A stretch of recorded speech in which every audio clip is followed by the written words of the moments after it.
Good morning विद्यार्थी मित्रों। कक्षा 8 में तीसरा पाठ मैं हूँ दीपक सर।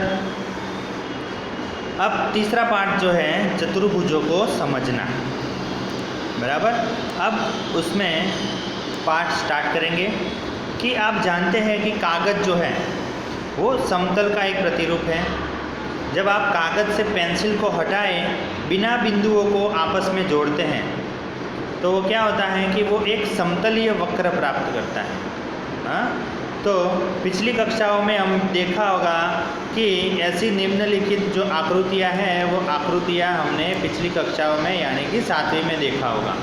जैसे कि ये आकृति है, ऐसी आकृति, तो उसे क्या कहते हैं? सरल बंद वक्र। ये जो है उसको बंद वक्र जो सरल नहीं है। सरल यानी कि एकदम इजीली हम ये आकृति बना सकते हैं, लेकिन ये जो है इसको ऐसे गोल मोड़ना है, तो वो बंद वक्र जो सरल नहीं है। और ये जो है कि सरल वक्र जो बंद नहीं है, और ये जो है सरल वक्र नहीं है। अब इसको क्या है, यहाँ पे ये जो है 1 2 3 4 आकृति है और यहाँ पे ABCD, तो इसको ऐसी ये कौन सी आकृति है इसके साथ इसको जोड़ना है। तो ये जो है वक्र यानी कि सरल बंद वक्र वो है तीसरी आकृति। इसको हम इसके साथ जोड़ेंगे कि ये इसका आंसर आएगा कौन सा वाला? तो जो आंसर है हमारा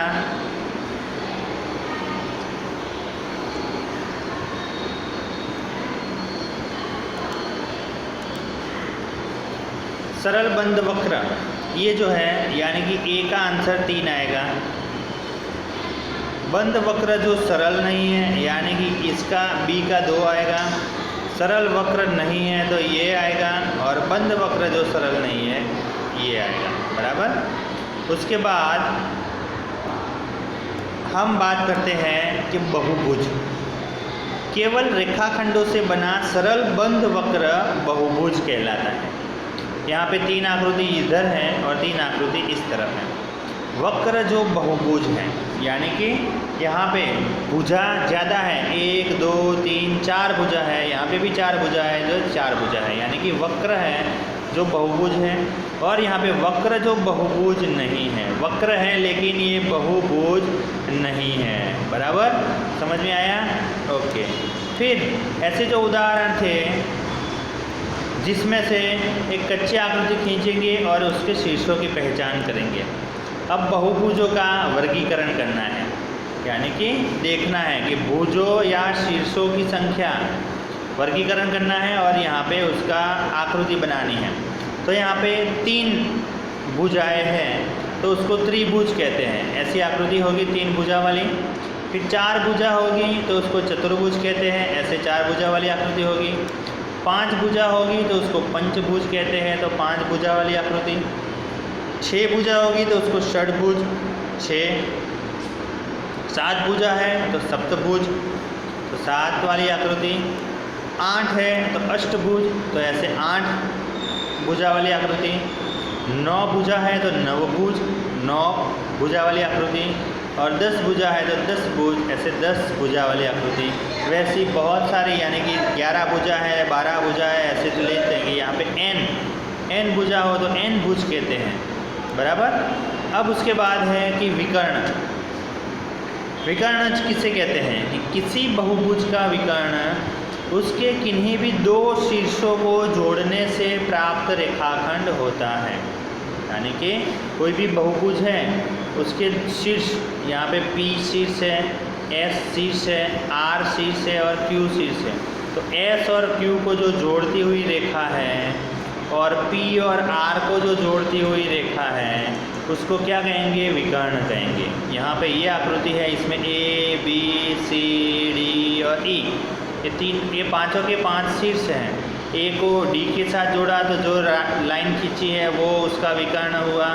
D को B के साथ, B को E के साथ, E को C के साथ और C को A के साथ, तो ये सब उसके विकर्ण हुए। यहाँ पर भी L M N और K को M के साथ, L को N के साथ, ये सब उसके विकर्ण हुए।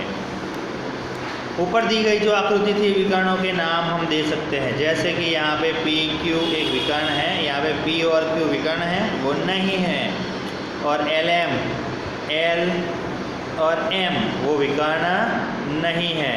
तो वो क्या है कि वो एक बंध वक्र में अभ्यंतर यानी कि अंदर का भाग और बहिर्भाग का अर्थ होता है, जिसमें आकृति हम ये वाली जो है उसमें देखेंगे कि अभ्यंतर किसे कहते हैं और बहिर्भाग किसे कहते हैं।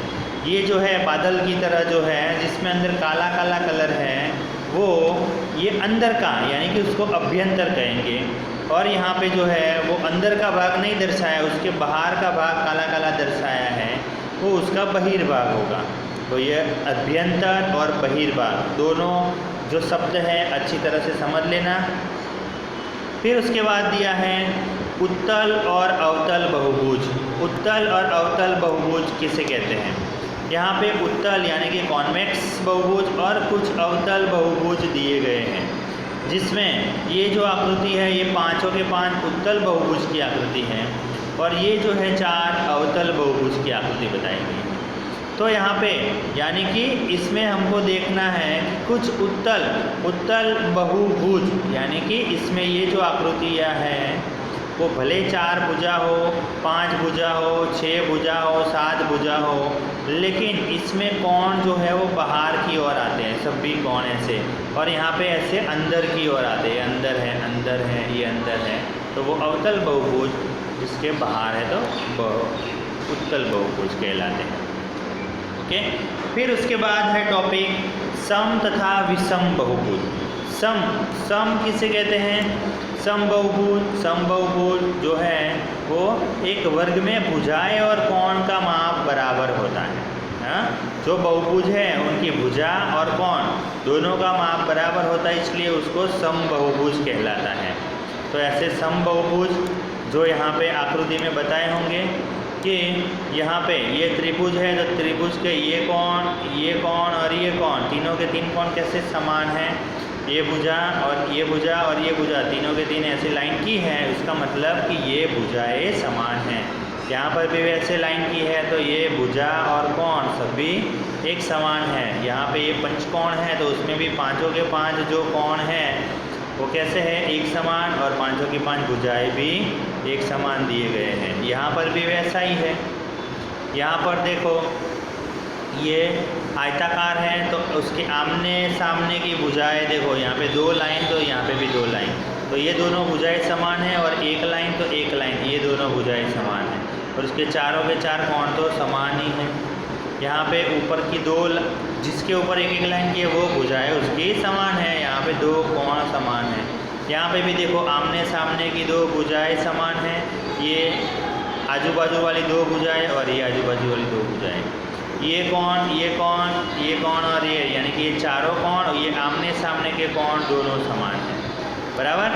तो यहाँ पे जो संकेत दिया है वो ध्यान में रखना कि ऐसा संकेत दिया हो या ऐसा दिया हो, उसका उपयोग बराबर लंबाई वाले रेखाखंडों को दर्शाता है। इसका मतलब क्या होगा कि ये जो लंबाई है वो दोनों की समान है, हाँ, जो हम पिछली कक्षाओं में देख चुके थे।